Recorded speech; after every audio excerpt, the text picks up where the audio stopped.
The original plan for the Jordan Bulls documentary The Last Dance was that it would be released in June in line with the NBA Finals.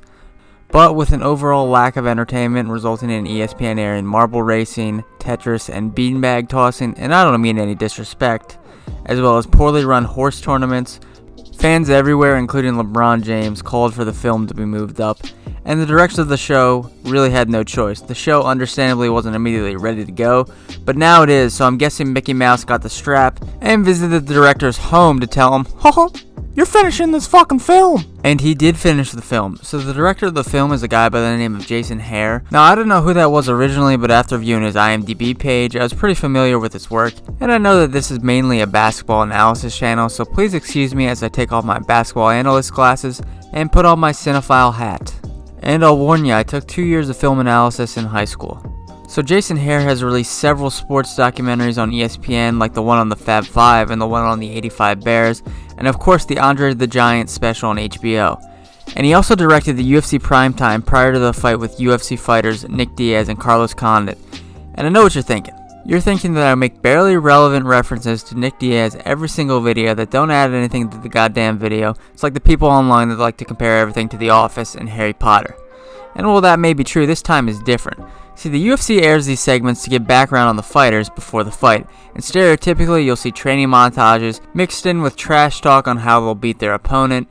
Usually the fighters talk about their troubled past and how fighting has saved them somewhat, and probably something about their personal life and family.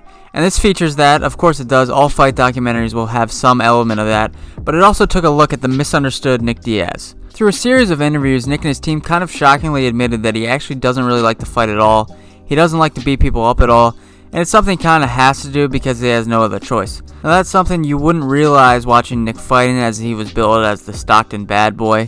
He also admitted his animosity and an uncomfortableness around the press that stems from the overall awkward nature of it. Nick wondered why he should be civilized, answer questions, shake hands, and kiss babies in the build-up to the fight when he's in a very uncivilized situation, training as hard as ever, and being paid essentially to pummel someone. I mean, it's cage fighting, folks. These questions were not easy to ask, as Nick generally doesn't like the press or cameras around him, but it gave me hope in the director's courage to ask uncomfortable questions in order to get an honest response. And keep in mind, he's asking Nick Diaz, a guy that could beat his ass with both hands tied behind his back. It made me confident the director could use this skill and ask the tough questions to icons like Michael Jordan, Scottie Pippen, and Nas. And don't get me wrong, Nas is an icon, and Illmatic's the greatest album ever made. But he's from Queensbridge, New York. What type of insight is he exactly bringing to a documentary on the 97-98 Bulls? And is it just a coincidence that Illmatic and The Last Dance were dropped on the same day, 26 years apart? And also, one of the producers of this film produced the Iverson documentary, which Jordan saw and apparently cried at, and it's one of the reasons Michael Jordan hopped on board. Now, there are a few expectations going into this film. Michael Jordan admitted himself to be worried how he would come across. He expressed that the footage, never before seen, would make a lot of fans hate him due to his ultra-competitive nature.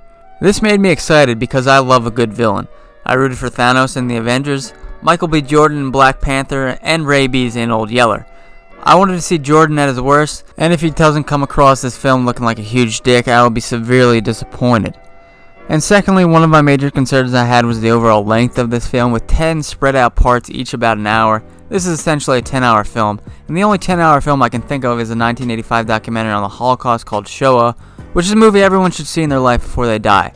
Now, that was a movie that was captivating from start to finish for the whole 10 hours. And obviously they're two different films, of course. But can The Last Dance capture audience's attention for 10 hours, regardless of it being split up over 5 weeks? In order for this film to be successful, I would expect them to basically reveal to the public what they would know behind the scenes in the Bulls locker room and organization during that time if camera phones and social media existed. I want to see dysfunction, fights, heartbreak, tears, and of course a title to culminate it all. I mean, it's only one season of basketball they're talking about, so it's going to be a tall ask. Well, we'll know for sure in 5 weeks. And lastly, there were expectations never before seen for ESPN documentaries for this film. This was kind of unfair, as it was expected to fill the void that a lack of sports outside of Taiwanese baseball and Belarusian Premier League and Tetris could only fill. If this film doesn't meet expectations, it was going to be pretty noticeable, but after finishing the first 2 episodes, they obviously did a solid job. Now, the first 2 episodes in any series are essential, but usually not considered the best episodes. I would even argue that the opening episodes of acclaimed shows like Breaking Bad and The Wire, and of course the GOAT show MASH, they're there to provide the necessary background information so that the viewer can really enjoy and understand the later parts of the story, eventually leading to the climax of the story. And early on it was clear that the story wasn't going to be just about one season for the Bulls. Going back and forth in a non-chronological order in fictional films is called the manipulation of time and space, and in documentary films, I don't know what the hell you call it, but this film was all over the place in terms of the years when describing key information to the story. The directing style went from the era of the 97-98 Bulls to Back in Time to hit on a few key points. The first was Jordan's will to win. That was expressed through every era, but they emphasized that it was instilled in him from his father's teachings and an overall ultra-competitive spirit between him and his older brother. Then you see it at UNC with Dean Smith and Roy Williams. Later you see it his rookie year where all he seems to care about is winning in basketball. His reckless Bulls teammates were apparently known as the Cocaine Circus at the time. One night they were drinking and smoking and doing lines in a hotel room. Jordan entered, observed the scene, and then said, "I'm out of here, man." But also, how corny was that? Did Above the Influence or Dare finance the making of this film and require one anti-drug message as a quota? Everyone knows the top athletes do cocaine, and it was the 80s, so come on, Mike. But anyway, the non-linear progression in time, and to go from one event that happened in 97 or 98, and then immediately go back in time and see the framework of why this happened, was a way that the director brought things full circle. And the director used this method several times. We saw his competitive spirit during the 1997-1998 series, when he ran over the French national team like it was World War II. The director showcased a point of view that upbringings and people's experiences in life are important, and they kind of culminated and led to the 1997-1998 Bulls and all the clash of personalities that they had. This theme is used at several other points in the film, mostly to emphasize organizational gripes that Michael Jordan, Phil Jackson, and Scottie Pippen all had with then general manager Jerry Krause. To put it simply, the first two parts didn't lack context at all. Sometimes the back and forth of different eras was a little bit too fast paced in terms of going back and forth so quickly, but I never once felt lost without the proper knowledge to understand what was going on. The themes I saw in the first 2 hours were one of greed, competitiveness, power, fame, fortune, or lack of fortune if you're talking about Scottie Pippen. Like I said before, Jordan expressed major concern that he would come out of this film looking like an asshole, but I didn't really see too much of that in the first two parts. Sure, he yelled at his teammates and going after GM Jerry Krause several times for his height and weight made him come off as kind of a dick in moments, but overall this could have been a Jordan PR piece. And don't get me confused, the shit talking to Krause was elite. The most effective shit talking is finding one thing that someone is self-conscious about, which they did say Krause had little man syndrome in the documentary, and you hammer him over the head with it time and time again. That's what Jordan did. There was a point in the film where he told Krause that he could join him in the layup line if they lowered the rim. And maybe the Michael Jordan of trash talking is Michael Jordan. But no, when it was all said and done out of the first two parts, the real villain of the first two episodes was Krause himself, and it is a shame because he passed away in 2017.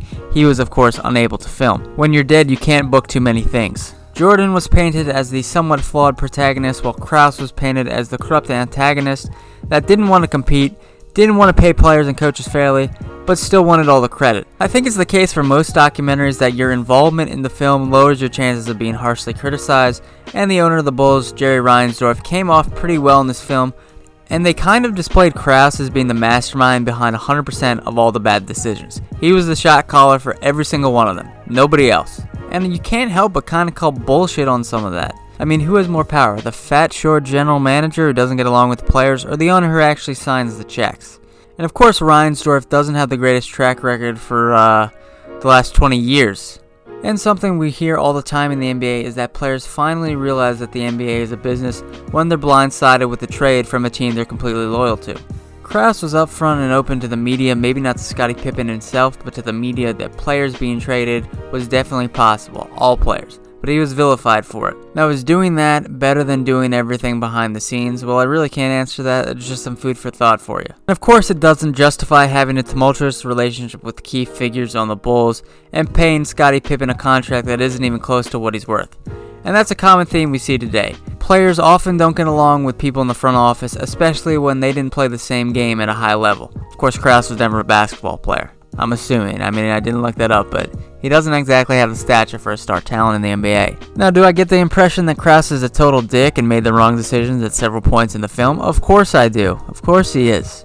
but I still would have liked to have him in the film to defend himself, but of course that's not possible. And the last thing I want to talk about in the first two parts is the director's overall attention to detail. And I've already talked about the context provided, and there really wasn't any stone left unturned at any point in this film when discussing the parts they discussed. Jason Hehir interviewed everyone and their mother, and he did, he interviewed Jordan's mother. For every scene they discussed, whether it was in regards to Jordan's childhood, his college years, or his years later on the Bulls, there were at least several guests for each timeline, from everyone from Jordan's mother to Roy Williams at UNC, Moses Malone, Scottie Pippen's childhood friend, and my personal favorite, the marketing director of the Bulls from 1978 to 1981. He was there to detail how shitty the Bulls were during that time. And I firmly believe if the game they played in France was important to the story, they would have tracked down the French national team players, learned French, and interviewed them. That is the overall dedication that this film crew has shown to this film. I personally can't wait until the Rodman era is discussed and everyone from that circus is brought in and interviewed.